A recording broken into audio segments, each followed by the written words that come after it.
Okay, so what's happening here on this inverse is now we're being asked, we're just given an equation, and we're being asked for each function, find the inverse algebraically, graph the function, graph its inverse, and the line of reflection all on the same graph. Make sure to label all lines. And we always start by labeling and scaling our graph. So this is out 1, 2, 3, 4, 5, 6, 7, 8. So we're going to go 8, 8, negative 8, negative 8. Now we're labeled and scaled. We're ready to go.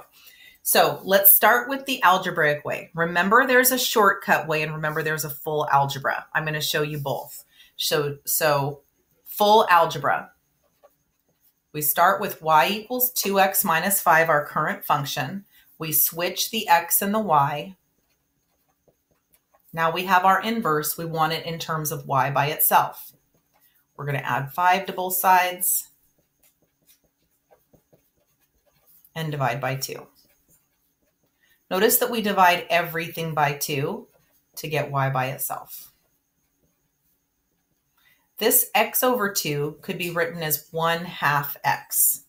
So now this is written backwards. I'm going to flip it around. 1/2 x plus 5/2, or 1/2 x plus 2.5 would also work. This is the equation of my inverse. I took the y and I changed it into inverse notation. Now, what would be the shortcut way?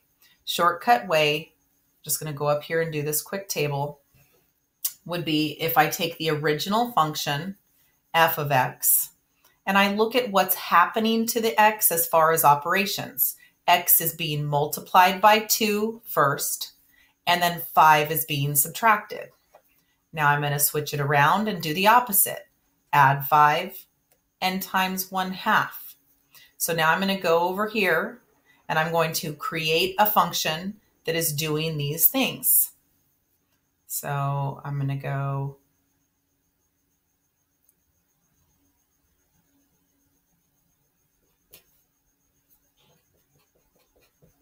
here's my starting x. I'm going to add 5.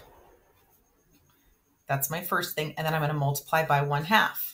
Well, notice if I distributed this 1/2 times x, 1/2 times 5, I'd get the exact same answer as I got here. This is the shortcut way. This is the long way. Which way do you prefer? This is called my f of -1 of x. F of -1 of x equals this. All right, this is the equation. Now we need to work on the graph. There's a couple things we could do here. I could start with my m and my b, meaning go and graph this original function. If m is 2 and your starting point b, your y-intercept, is -5. I could go start on the graph at -5, down 1, 2, 3, 4, 5, and go up 2 over 1 for the slope, up 2 over 1, etc., etc. If you do not remember how to graph a linear equation like this with the m and the b, you can always go to a table. Why not? Let's do a table. Meaning we want to plug in some x values, do the work, and get the y values. So for example, I'm going to plug in some negatives, 0, and some positives. Let's go try it. Plugging in -2 to the function. 2 times -2 is -4 minus 5. Do you see how I got -9? 2 times -1 is -2 minus 5. 2 times 0, 0 minus 5. 2 times 1 is 2 minus 5. 2 times 2 is 4 minus 5. Notice this is going up 2, up 2, up 2, up 2 with every step because the slope is 2. So now I'd go put these dots on the line, 0, -5. Oh, look, it's already there from when I graphed it before. 1, -3, 2, -1. All these dots can now be graphed. So which way do you prefer? Are you good with graphing a line just from the starting point, or are you going to need to build a table to do it? Now that I have my x and y values, I can now flip the x and y's to get my inverse function. So I'm going over here to the side and I'm just going to pick a few points. A few points from my f of x that can now be flipped to my f of negative 1 of x. So I'm going to go grab a point negative 2, 9. No, that's too far off my graph. I'm going to go grab a point negative 1, negative 7, 0, negative 5, 1, negative 3, and 2, negative 1. I'm now going to take all these xy coordinates and completely flip them. It's now going to become negative 7, negative 1, negative 5, 0, negative 3, 1, negative 1, 2. This is going to be the graph of my new inverse function. So I'm going to go ahead and use a different color for that one. Let's go put these dots.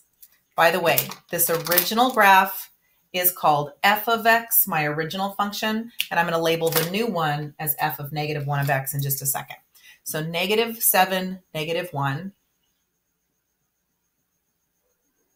Look at how this is going to be an exact reflected dot right here. Negative 5, 0. Negative 3, 1.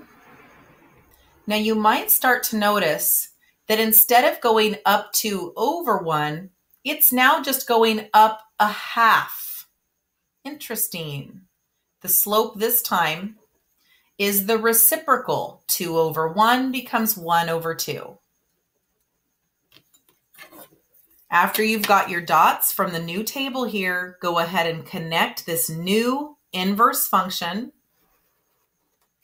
The rule is, if my inverse function is a function, does it pass the function test? Yes, then it is an inverse function, f of negative 1 of x. Here's my label for the red line. Now it says to also make sure that we graph the line of reflection. Line of reflection, always on the same graph. The line of reflection is the same line on every inverse. The line of reflection is through y equals x. That's going to be a line that's starting at 0, 0, right at the origin. It's the parent graph linear function, and it's going slope of up 1 over 1, up 1 over 1. Or when y is 1, x is 1. When x is 2, y is 2, etc. When you draw in this line of reflection, I like to make it dashed to show that this is the line of reflection and not part of your inverse. So I'm going to make this a dashed line of reflection. You're going to notice it goes straight smack dab through the middle of your function and your inverse. Okay, so graph number 1 of my function, graph number 2 of my inverse, and don't forget to always have the line of reflection on your graph. So we're going to go do the whole thing down here on the bottom, same thing. Okay, but this one is in point slope form instead of slope intercept form. So make sure we're going to be okay with that. Let's start first with the algebra. Step 1, let's put it in terms of y, because we're going to switch the x and the y. Oops, sorry, I'm already switching in my mind. So I changed f of x equal to y. Now I'm ready to do the switch. Let's make the y the x, and let's make the x the y. And here we go. So now I need to move things around in order to get it in terms of y by itself, so we can write f of negative 1 of x equals. So let's start by moving the 2 over.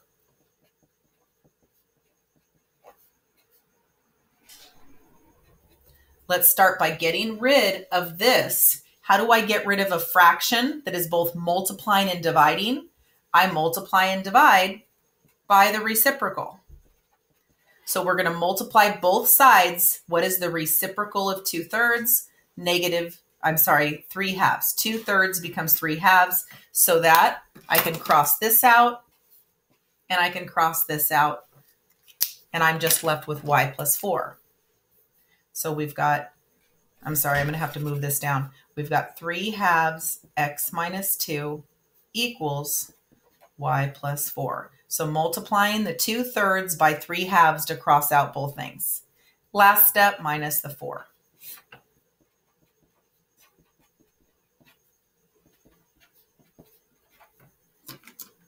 How did that go for you?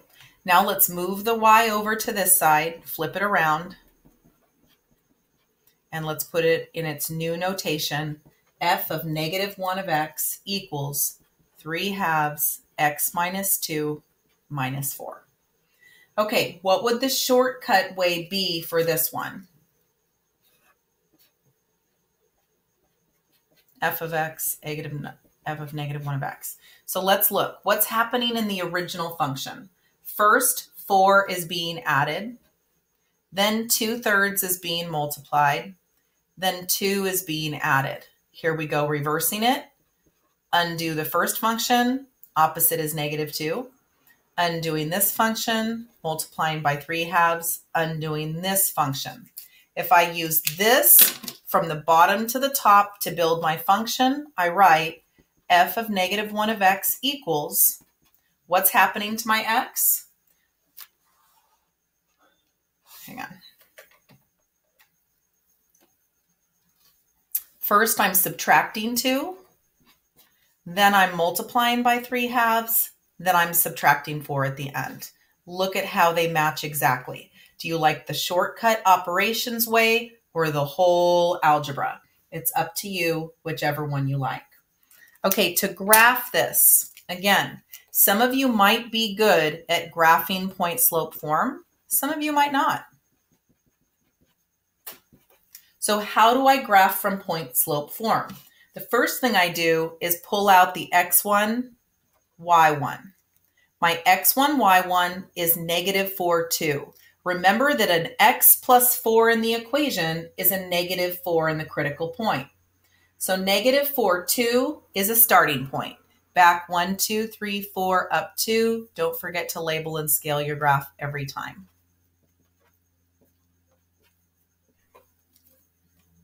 Okay, from this point, -4, 2, I'm going to go up 2 over 3, up 2 over 3.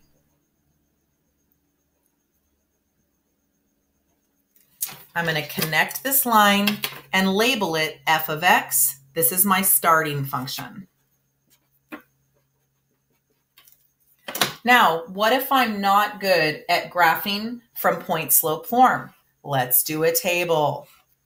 F of x, f of -1 of x, and then the plugging in of the whole function right here in the middle to do the work.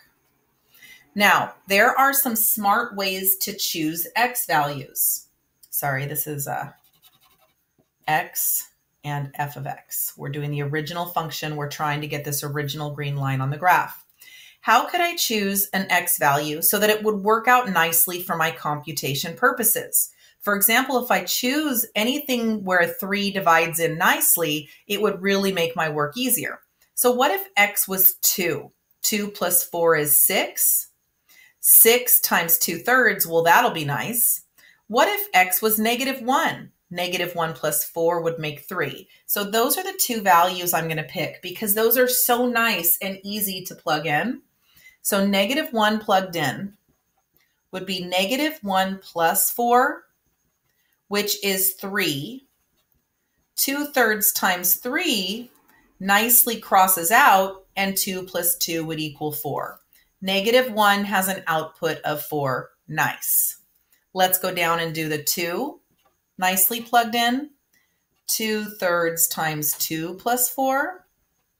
That's 2/3 times 6. 2 times 6 is 12. 12 divided by 3 is 4. 4 plus 2 would be 6. If you're like, how the heck did she do this? This is with PEMDAS. You need to come see me in office hours and work on just general equation stuff, PEMDAS. Okay, so I have at least 2 dots. I have -1, 4. Oh, look, I already have that dot. And I have 2, 6. That's enough dots to now connect your graph. Okay, this is my f of x. Make sure you have it labeled. Step 2 is I'm going to go grab some values and then flip them to do the inverse. So I want some f of x values, and then I'm going to flip these for the inverse. So what are some values on my line? I've got a dot at negative 1, 2, 3, 4, and up to. I've got a dot at negative 1, up 4, and I've got a dot at 2, 6. Do at least 2 or 3 dots so you can connect your new line. Now that I've got these 3 dots, I can flip it. This becomes 2, negative 4. This becomes 4, negative 1. This becomes 6, 2. They just completely flip, the signs stay the same. Let's go draw the red line. First dot is at 2, negative 4. Second dot is at 4, negative 1. Third dot is at 6, 2. Look at this, how it's exactly reflected across. Speaking of reflections, let's go draw in the line of reflection as our last step. It's always through the line y equals x, right smack dab down the middle, and I'm going to connect it with a dashed line.